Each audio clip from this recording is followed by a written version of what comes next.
penonton jangan Anda lewatkan untuk pertandingan besok sore ya.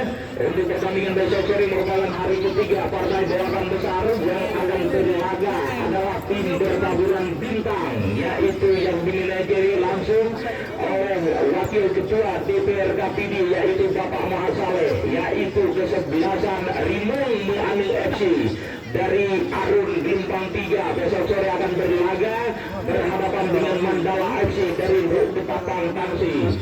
Kesebelasan Rimong Mu'anil untuk besok sore bakal menurunkan pemain-pemain antara mereka seperti Bul Adhar di bawah Mister Gawang merupakan kiper dari PON Aceh. Kemudian juga ada Abdul Mukminin pemain PON Aceh, kemudian Effendi pemain Kuala Nanggro, Syauki pemain Polres Birun dan juga PSSB Birun dan juga Depan. Kemudian ada Michael pemain Persiraja Banda Aceh, Akmal PSSB Birun, Alvin Nasution pemain Persiraja Banda Aceh, Reza Fahmi pemain Bapak United, kemudian juga ada Terda PON Aceh dan juga Edithia pemain PON Aceh ya. Demikian para pemain dari kesebelasan Rimong Mu'anil FC untuk besok sore.